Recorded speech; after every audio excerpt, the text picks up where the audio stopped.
So today, this webinar, we're going to be going and talking about everything related to Google Maps and how you can dominate Google Maps and get your fencing or decking business ranked at the top of the map pack in 2023, and going through basically all the different changes that have come, in the past couple of years, as well as the most recent, in 2022 and the beginning half of 2023.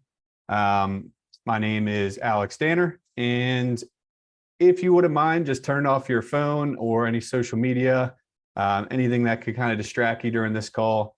There's going to be a lot of very thorough information that we're going to be going through that it's really going to help out your business if you're trying to rank higher, which I'm sure you are. So if you wouldn't mind just putting everything on Do Not Disturb. I'm going to do the same thing real quick so I don't forget. And then we'll get started.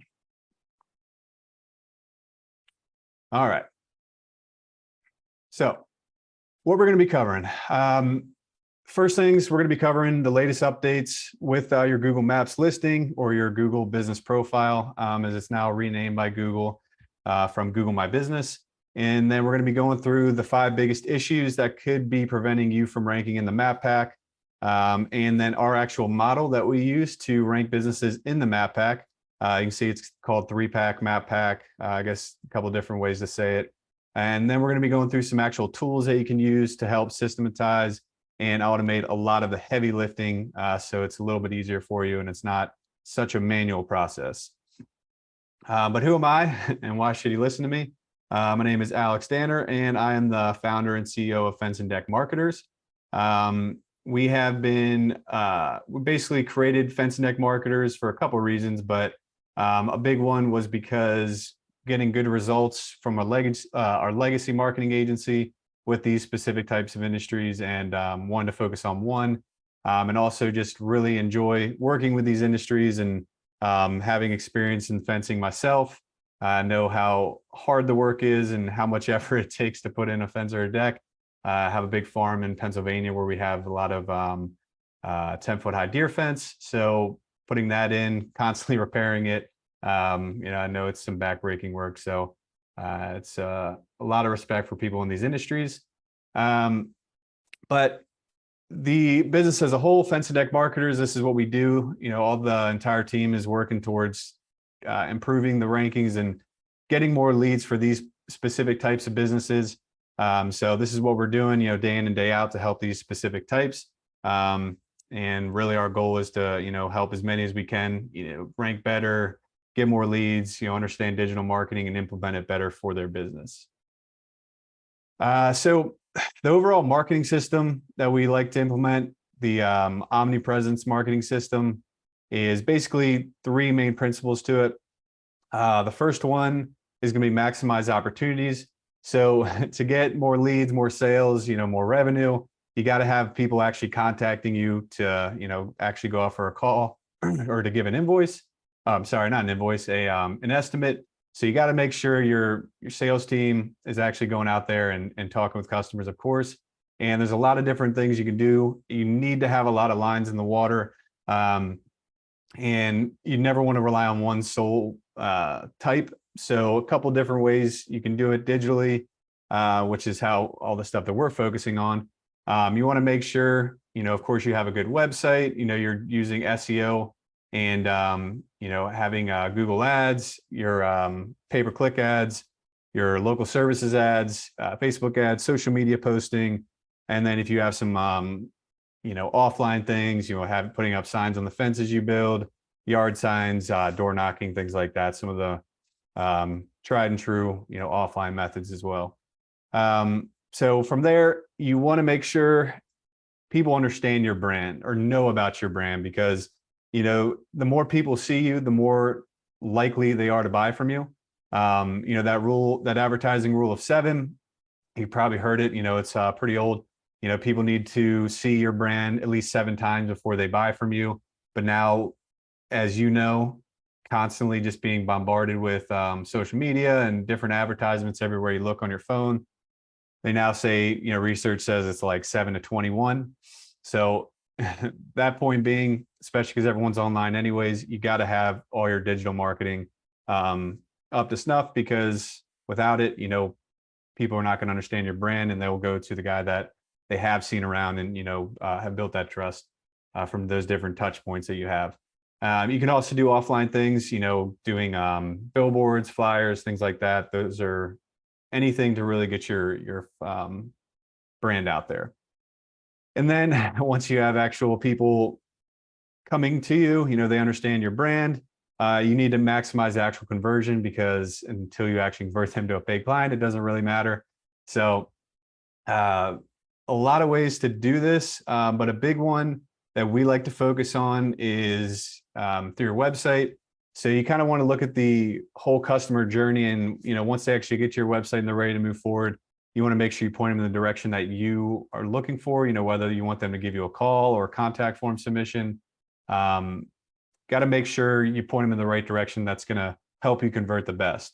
And honestly, conversions are really overlooked a lot of times. So with your website, especially if you don't have a website that's converting well, if people can't find the phone number, or, maybe it's somebody a little bit older that's not great with technology, they might not be able to find your phone number, a way to contact you on your website. So if you kind of picture, as an example, 1,000 people that may visit your website every month, keep it nice and round, maybe you get 100 leads from that. So you're converting, around 10%. With a well-done website and conversion set up properly, call to actions on the website that are easier for people to find. It's not a stretch to say you could go to 20 to 30%. So, 200 or 300 leads off that 1,000 versus 100. Things like that happen all the time, depending on the state of your current website, especially. But as you can imagine, you will get a ton more revenue, double or triple your number of leads just from that alone. So I wanted to ask everybody, and if you just put a 1 in the chat, if you think Google Maps do matter, a lot, have a huge difference on your business, or put a 2 in the chat if you think they don't and they're kind of fading a little bit, in the new year. Just put a 1 or 2 in the chat for me, please.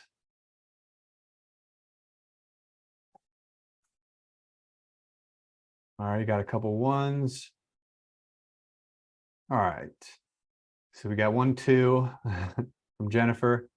All right. So in the grand scheme of things, Google Maps are extremely, extremely important. So Jennifer, I'll explain exactly why they do matter in the next couple of slides. But to really, I guess, drive it home in just one particular statistic. So this is just, as you can tell, this is Google. And at the top, these are all ads. Immediately under there is your map pack. So these are going to be, there's only 3 of them in the map pack, and 44% of all clicks and calls go to those 3 listings only. So if you're not ranking there, you're missing out on 44% of all the clicks and calls. So yes, Google Maps do matter. They're very important. And I'll give you a breakdown of each section here in a second to show you the rest of those percentages. But yes, they do matter. They're very, very important. They're more important than ever. And it only seems to grow because that's what Google wants it to do. So got to make sure you're taking advantage of it. And I'll show you ways to optimize it here in a second. Okay, so to kind of further drive home that point, these are, with all clients, we monitor, the different ways leads come in. And you can see here, this is one client in just 30 days. They got over 300 leads, and 130-ish of those were Google Business Profile alone. So you can just see, over 1/3 of those leads came from Google, your Google listing alone. And that alone should kind of give you a breakdown of how they tend to come in. But point is, it's a great way to get leads, and local leads, leads that are very close to your office. So you don't want to just rely on pay-per-click. I'm sure there's people here that have used pay-per-click and can get leads from that way. And it does, for sure, it is a good idea, but you should look at SEO and ranking your Google Maps as kind of the foundation. So if you just rely on pay-per-click by yourself, you're going to be paying a lot more per lead for one, but also a lot less leads. The majority is going to come from Google, from the organic side, because the majority of people don't click on ads. So you need to at least have that foundation laid down for your Google Maps and ranking your local SEO. Okay, so I'm going to go through the biggest changes that kind of come with the map pack and Google Maps. So they have become more and more geographically based. So basically, Google wants to send or show businesses to local users as much as possible. If somebody wants a company to come out and help them install a fence or a deck, they want to send people that are close first. They want to show people that are very close by so they can get there quicker. So where you're actually searching from is a huge indicator of your actual rankings. You have to be close to where that office location is to actually show up under customers' search results. So if you're searching, for example, I'm in Maryland and big city is Baltimore. If you're in North Baltimore versus South Baltimore, you're going to see completely different results. You're not going to recognize them, and that's just because it's Baltimore, where there's a lot of competition, and also because it's a big city. So there's going to be some differences there. Another big change is you can put paid ads in the map results. So as you saw earlier above the map pack where I showed you the 44%, it showed all those ads above. Those are search ads, but you can also make those fit for, or I guess utilize search ads to actually show in the map pack too.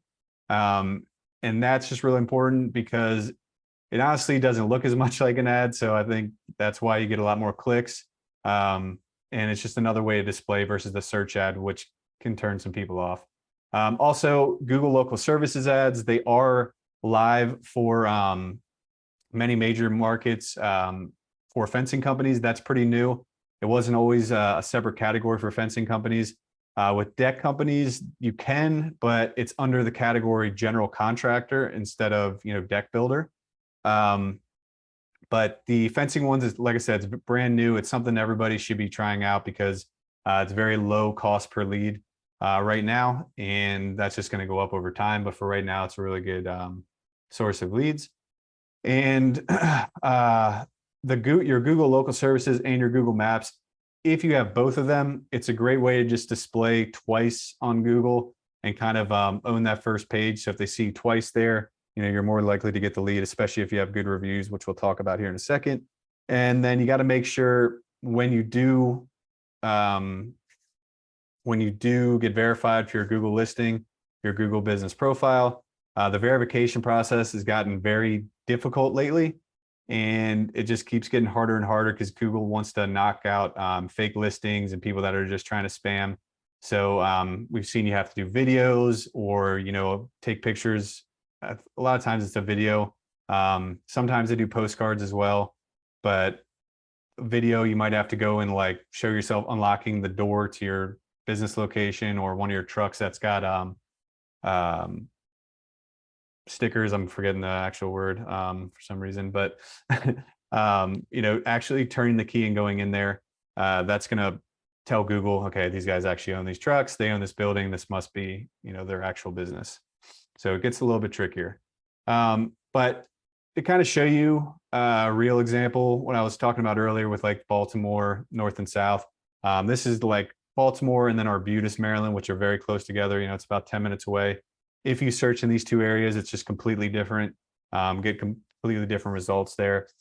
And sometimes we'll hear, business owners say hey, I'm out on the job. I searched in, fencing company or decking company, and I just don't see myself.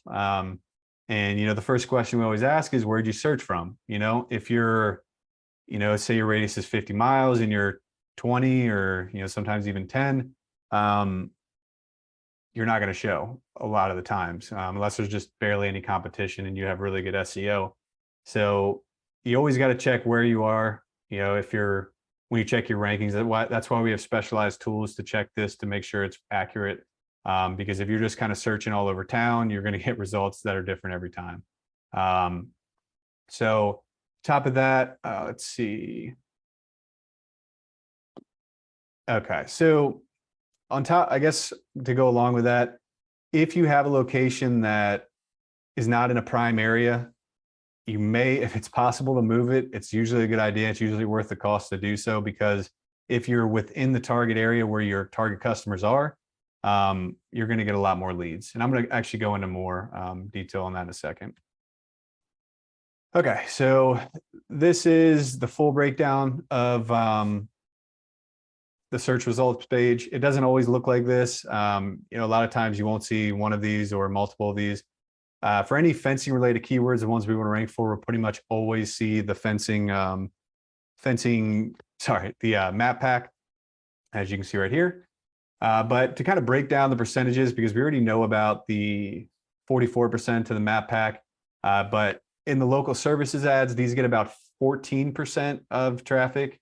And as I said, it's great cost to get leads there. It is cost per lead, pay per lead.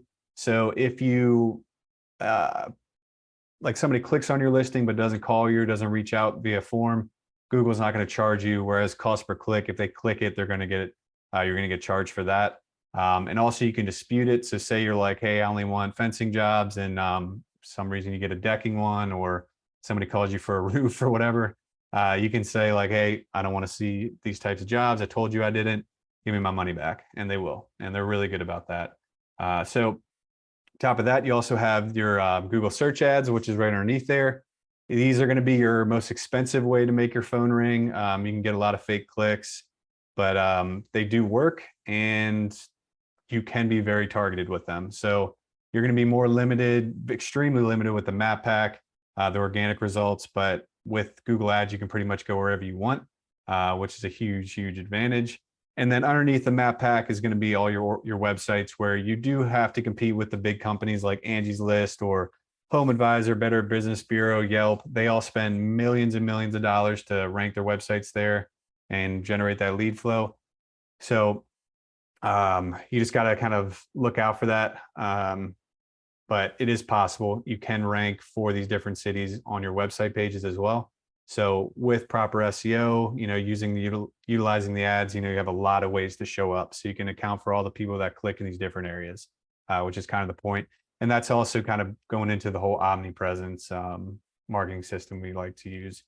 So back in 2015, they reduced like a ton of Google listings, because a lot of them were fake, unsurprisingly.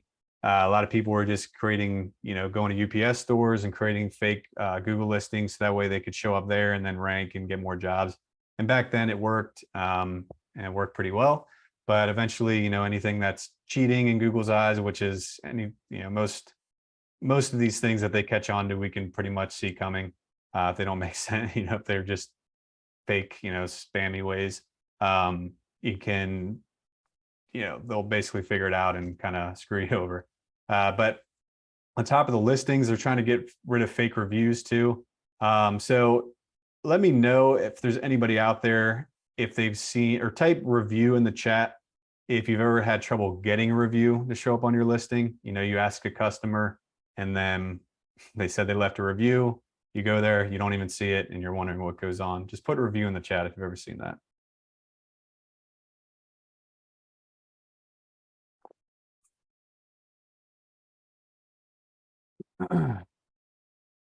All right.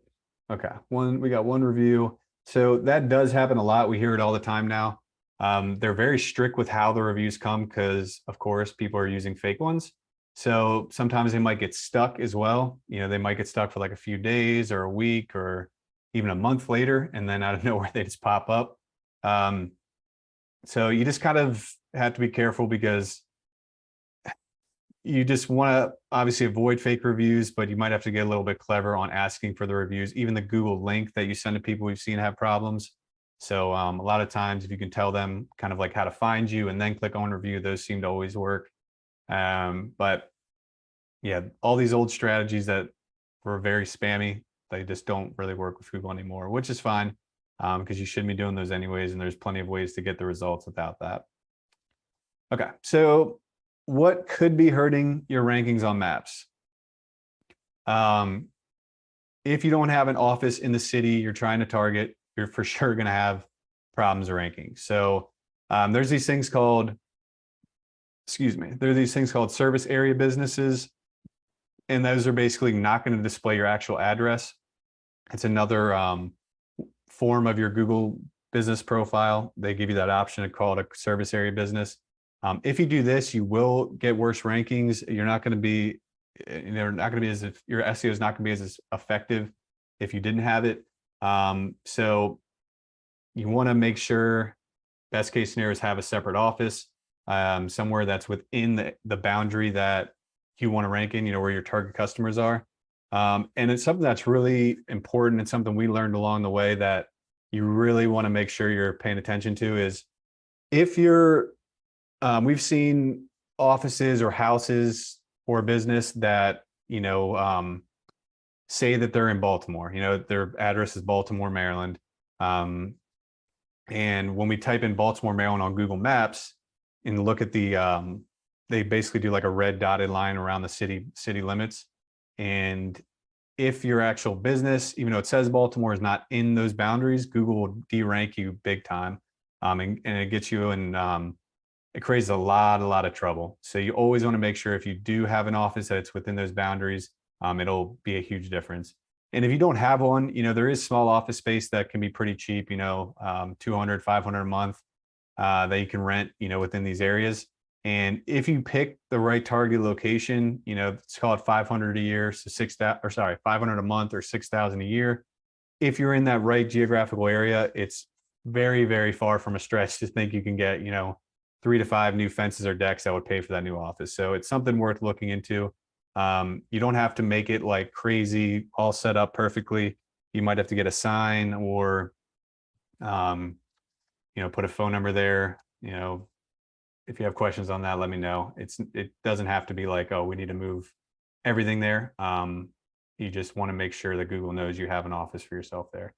And another thing, so if you've ever tried to spam Google with fake locations like we were talking about, like UPS stores, you're going to get into trouble with that. It's just going to keep getting harder probably to verify your Google listings. So you want to make sure that you do that the right way. And your NAP, your name, your address, your phone number, these should be consistent on your website as well as your business profile. So they need to match name, address, phone number. And then we're going to talk about, those are all adding those to the internet, NAP to the internet. Those are called citations, which I'll talk about here in a second. That'll make it a little bit clearer.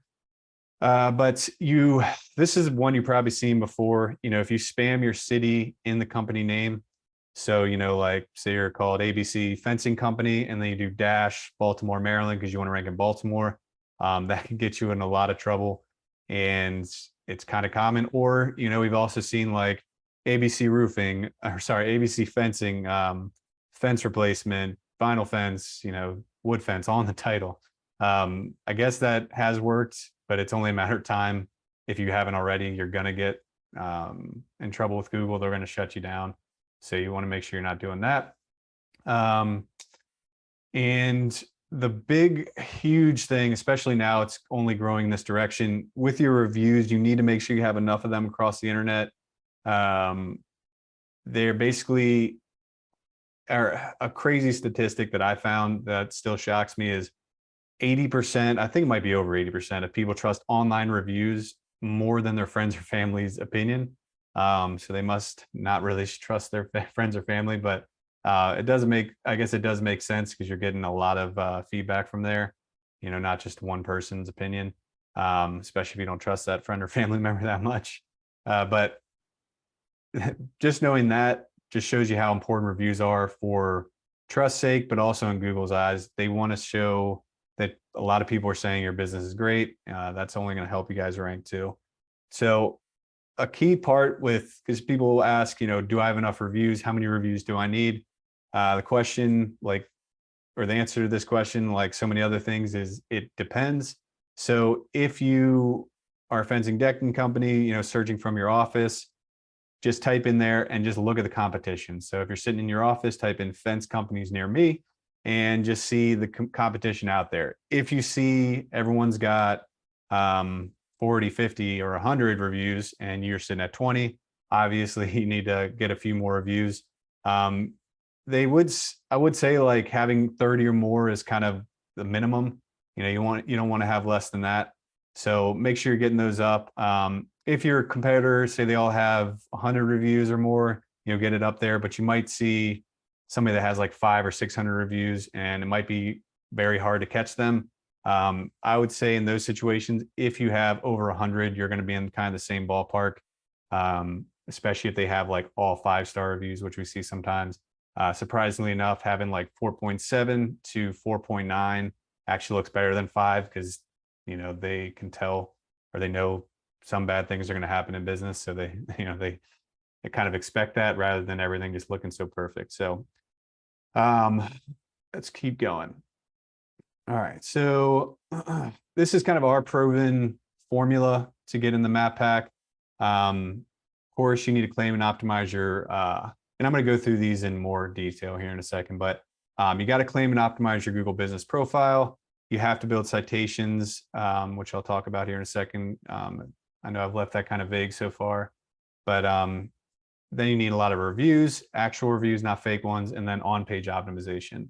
So first things first, you need to optimize and actually make sure your Google listing is there.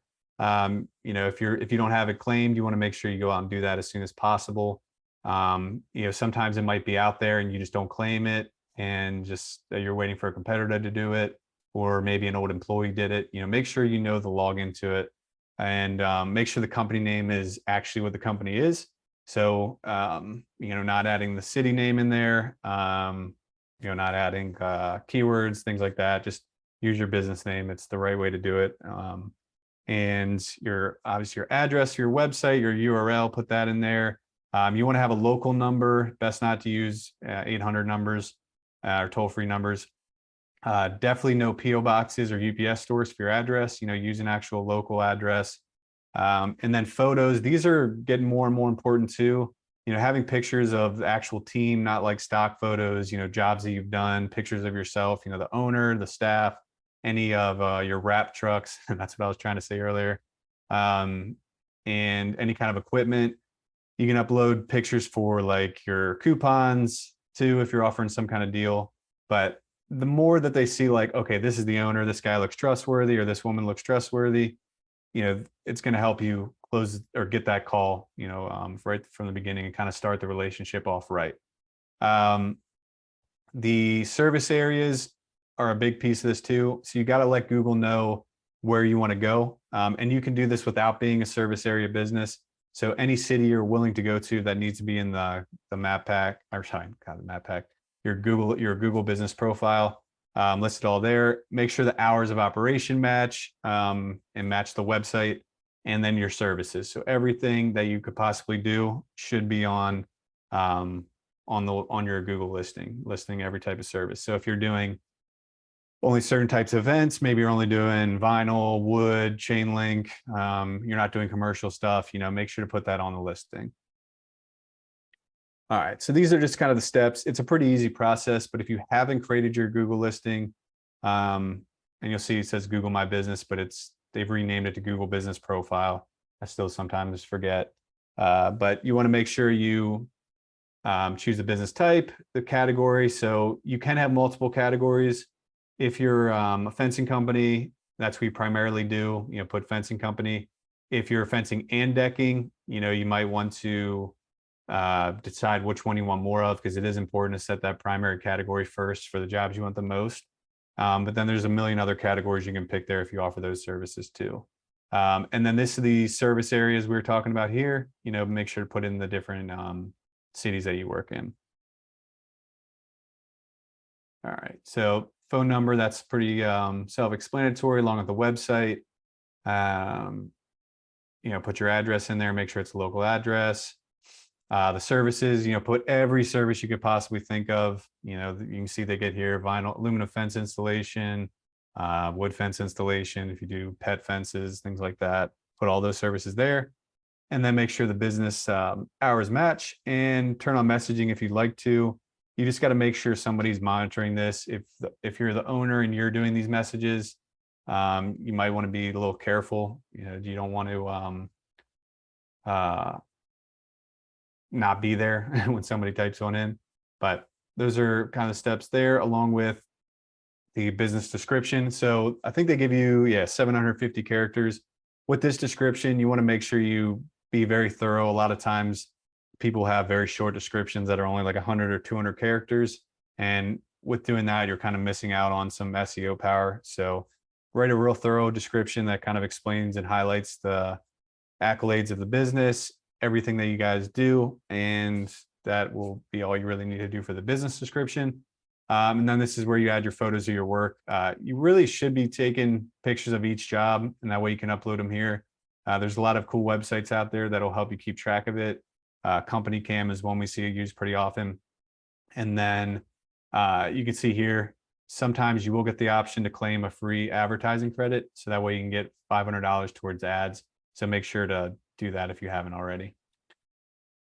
All right, so once you're done this, all the setup, you want to be doing Google posts. So they're kind of similar to like social media posts, on Facebook. You can just post about your business, different offers you have, or past jobs you've done. This helps because once people click on your Google listing, they can scroll down and see the different posts you have and let them know that everything's up to date. So very, very important. These are kind of some of the best practices we spoke about. We spoke about some of these, but your photos, you want to post them as much as possible after each job if you can, or do it, once a week. Definitely not less than once a month.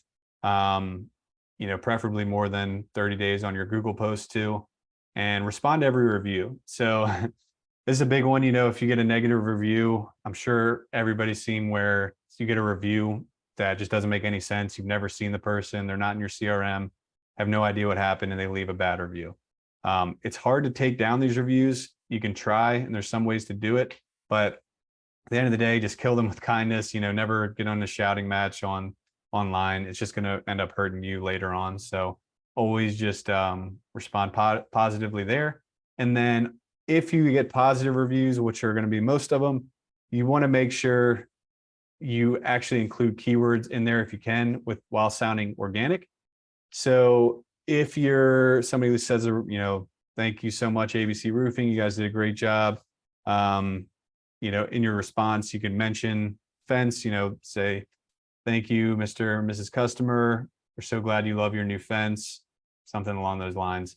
Thank you for choosing us as your fence contractor, your fence company, things like that. That's going to help you out. And is really very little effort. And there's an FAQ section on your Google listing. So people sometimes will ask questions on there. You just want to make sure you answer those. You can actually ask your own questions and answer them yourself, which is a good idea. So if somebody's in there, or if you have a question that a lot of people ask, you can kind of ask that yourself from another Google account, and then answer it yourself, so people have these questions answered before they call you. Okay, so promise to talk about citations, and that's what I'm gonna do here. So with citations, they're basically just directory websites that have different information on the website or different business information for various businesses in an area.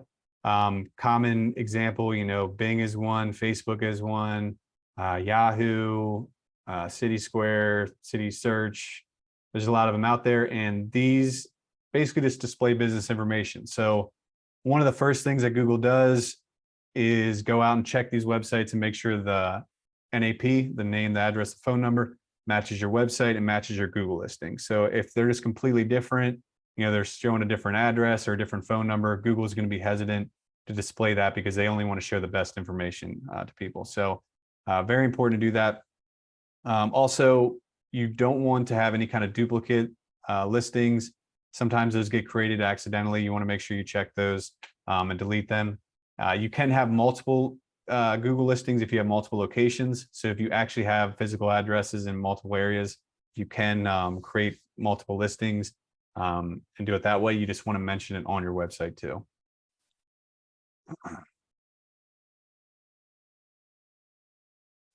So on top of those citations, you want to make sure these things called aggregators are set up properly. So an aggregator basically is a way that these citation websites, these directory websites, get their information. So they'll go to Factual, Axiom, Infogroup, Newstar. I think there's one or two others. If a new website says they want to create a directory website, they'll go to these and just pull all this information down. And existing websites will go here to update their information. So as you can imagine, if you have the wrong information on there, they're just gonna your wrong information is going to spread like wildfire across the internet, which is going to hurt your rankings. So you need to make sure that these are actually up to date. I think you update them like once every year, I'm pretty sure, and you pay a fee using different website options. We use Bright Local to do this, and that keeps them updated for you. I'll talk more about that here in a second. So Bright Local, that's what we use for those aggregators. You can use those to create citations as well. So just to basically spread a bunch of citations out on the internet, you can use a Bright Local citations burst to spread that out there. And another one we use is called Yext. So Yext is a way to automatically update like all the biggest citations out there. So I think it's like 50 or 60. You have to pay monthly for these. But the cool thing about that is if you change numbers, you change addresses, you go to Yext, you update it there, and it updates all of them, almost instantly. Some are a little bit slower than others, but Moz, Local, Whitespark, these are other good tools. We don't personally use them, but we know that they do good work as well. So if you're looking to kind of streamline this process, using these tools will help a ton, because otherwise you'd have to make a list, go through each one individually, and it would take a very, very long time. And citations can be just out of whack and you're not even sure. So we're happy to run a free citation check for you guys. So if you want to send your URL, you can just go to deckfencemarketers.com/contact us, and that way we'll give you an update on how it currently looks. And back to Bright Local, this is kind of a report. It'll just break down, your key citation score, how many they found, how many need to be added, where the NAP is incorrect. They'll outline all that for you, so you can use Bright Local to check that for your business. Okay, so here's kind of the best practices. There's a couple. Most of these we already covered. So you got to get that. You got to get your Google listing claimed and optimized. Then you can use Yext or sign up. We don't ever use that, but that's another tool to get those top 50 or 60 listings. Get the aggregators. You can use citation burst through Bright Local, like we were talking about. And then a big part of it is basically what we've talked about so far are like the big citation sites that every business should be on. But you can use Bright Local or Whitespark to find niche business listing opportunities. So ones that are fencing related or decking related.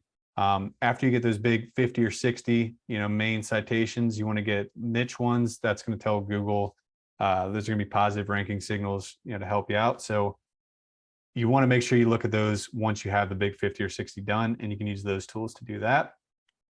Lots of real reviews. So make sure you're not using one of those like fake companies to get reviews. You want to actually have real ones and responding to those. Here are some more citations, kind of the biggest ones that you should make sure you're on. There's a lot more, as we said, but here are just kind of a good starting point. Make sure these are all done properly. All right, so with reviews, because a lot of people have problems with this, and it can be a pain because, somebody just had their fence redone, they're enjoying it, they're going back to their normal lives, they don't want to think about reviews. So you definitely have to be persistent and get creative with it. There are a lot of ways you can, though, get creative, and one of them is going to be leveraging tools. So I'm going to show you a couple examples here in a second, but Grade.us, Nice Job. I'm already blanking on a couple others I'll show you here in a second, but there's tools out there that will automate the process for you, so that they'll automatically send out emails or texts to request a review. You've probably seen these before for, different types of services. So you want to make sure you're utilizing those as a minimum. Print a review card. So once you finish up the job, leaving a review card with maybe has a QR code to where they leave a review. Those seem to work well. Or just have instructions. So, tell them, go to Google, type in ABC fencing, click there, click review, click add review. Those are going to get added. They're not going to be stalled. Those work really well. This one's obvious, training your crew to deliver a world-class experience, making sure that, if you're just not delivering that, you're not going out of your way to help the customer, they're going to be way less likely to leave a review. It's only seems to be people will go out of their way to leave a review when you go out of their way for them. So making sure everyone's going the extra mile, that kind of thing, is only going to help reviews and also referrals. Making a call. This one is a very, very strong option. Once the job's completed, if you go to get their phone number, which I'm hoping you're collecting, give them a call, say, hey, if you thought we did a good job, would you mind leaving a review? And then make sure you send them the link or give them the instructions while you're on the call. So that way they're more likely to do it, not just say, hey, will you do it, and hang up, and then they probably won't do it. So another really powerful way to kind of get the whole team involved, if you offer some kind of cash reward or just any kind of reward to the business, you can say, hey, we get $25 or $50 if you get a review. And then that way everyone's incentivized to go out and ask these customers for reviews and get a lot more. We've seen this with clients. They do it a lot and it always seems to work. Helps you get a lot more. So these are the tools I was talking about here. Grade.us, ReviewBuzz, Birdeye, GatherUp. There's other ones out there, but Nice Job is another one. I think Podium is one too. Use these tools, sign up for them. That depends on which one you choose for the cost, but it's usually at least $100 a month, but the reviews will for sure pay for themselves.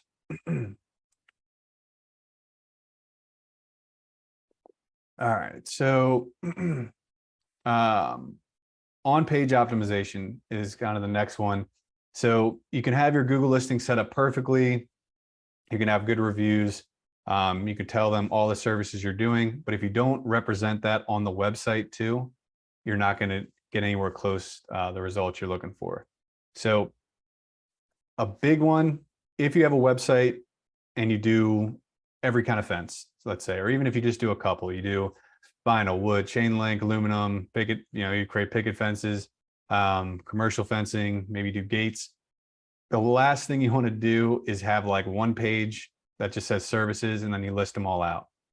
You want to have a separate page for each service, excuse me. That's going to be, 800 words of content or more. That's the only way you're going to rank well, especially with a lot of competition, is to have these separate services. So that way, if somebody types in, vinyl fence, which I think is searched like 100,000 times every month in the US, you're not going to rank in the map pack or the organic listings below the map pack without having that page on your website. So you need to make sure you kind of sit down, think of every type of job you want to have or things you do, create those pages out, have that foundation on the website, which is really going to help you. On top of that, fence installation should be a separate page. Fence replacement, if you do fence repair, put those on there. If you do fence stain or fence staining or deck staining, all of these things need to be separate pages on the website. Also, the HTML header tags, this is a little bit more technical and more for a developer, but I'm going to use the vinyl fence page. Again, if you have a vinyl fence page, you need to make sure vinyl fence is in the H1 header tag. So HTML has what they call header tags, and you have H1 through like H6. H1 through H4 need to be used strategically.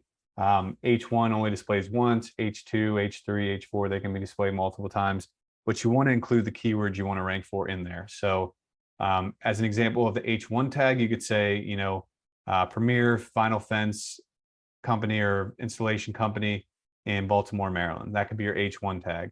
And then in your H2, you could have things like top reasons to choose a vinyl fence, why you should use a vinyl fence, things like that. Anything that mentions vinyl fence that would answer the customer's question or questions you hear pretty routinely, you can answer those on the page. So that's how those should be situated for the HTML headers. Like I said, each page should have about 800 to 1,000 words. And the meta titles and descriptions. So if you typed in like fence companies near me and you looked at all the different options below the map pack and the organic websites, everything that's listed there, those are going to be your meta title and descriptions. Sometimes Google listens to it, sometimes it doesn't. So make sure it actually matches what's on the page. But those are going to have an influence on how you rank too. A huge thing is your service area pages. So you need to make sure that whatever we talked about in the beginning when we were talking about your Google listings and where you want to do business in. Best case is to create a separate page for each one of those service areas too. So if you're in Baltimore, you want to go to Arbutus or Catonsville or Parkton or Moncton, these are all cities surrounding Baltimore.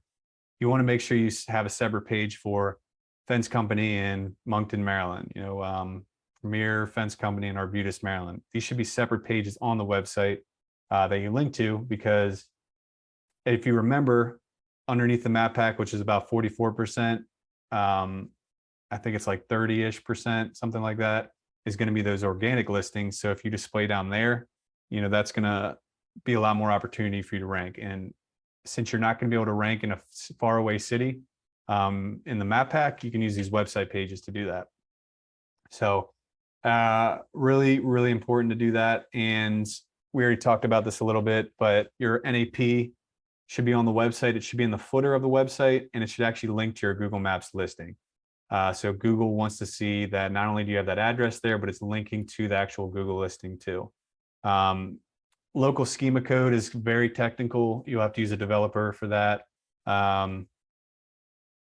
Make sure you do that too. It's kind of like a language that search engines understand. It's a way for you to tell them that this is a local business, we're a fencing business. You can kind of use it in Google's language that they understand even better than text. So if you have that installed on your website, that's going to make it very clear to Google what your business is all about. All right, so these are kind of what we went over, just a little bit of a recap. So the proven formula for getting ranked in the map pack. First, you got to claim it. Make sure you're doing that. Optimize it. Make sure everything looks good. It's the Google Business Profile, not Google My Business. It's a little dated. Build citations. Make sure you use Yext or Bright Local. Get those 50 or 60, and then get those niche listings down. Reviews. After every job, you should be trying to get a review. It is possible. I see it all the time. So don't think that like some people just won't do it. You just have to be a little bit persistent. And then on-page optimization. Make sure your website's done properly. I do have other webinars where I talk about on-page and basically how to optimize your whole website, even more detail. So check out our website, go to Deck Fence Marketers. I think there's a webinars tab. Click there and you can go. It should also be on our YouTube channel. But if you need to make sure the website's set up properly, and the website's a huge tool. It's pretty much where everybody's going to eventually go. Even if they find you on social media, more than likely they're going to find your Google listing or your website and go check you out there. So that needs to be in pristine shape. If you do have questions about this or just your particular scenario, kind of where you're at, feel free to contact us. This is all we do is digital marketing, Google Maps, ranking businesses and on Google. So we can answer any questions you have or give you an audit to kind of see where you're at. You can just give us a call there at that number, or you can go to our website and reach out that way.